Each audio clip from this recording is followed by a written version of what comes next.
தமிழ் சினிமாவின் வெற்றிகரமான கமர்ஷியல் இயக்குநர்களில் ஒருவர் பாண்டிராஜ்.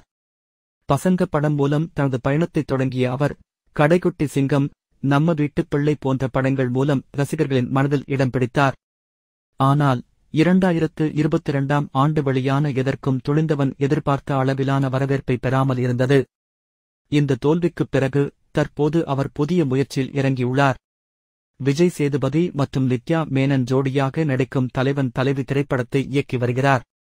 இந்த படத்தை சத்யஜோதி பிலிம்ஸ் நிறுவனம் தயாரிக்க, இசையை சந்தோஷ் நாராயணன் அமைக்கிறார். யோகி பாபு, சரவணன் உள்ளிட்டோர் முக்கிய வேடங்களில் நடிக்க, விஜய் சேதுபதி ஒரு பரோட்டா மாஸ்டராக வித்தியாசமான தோற்றத்தில் நடிக்கிறார்.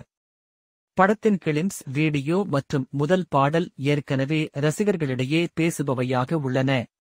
தற்போது இப்படம் ஜூலை 25ஆம் தேதி திரையரங்குகளில் வெளியாகும் என அதிகாரப்பூர்வமாக அறிவிக்கப்பட்டுள்ளது. இதனால் விஜய் சேதுபதி ரசிகர்களிடம் ஏற்கனவே எதிர்பார்ப்பு மேலோங்கியிருக்கிறது.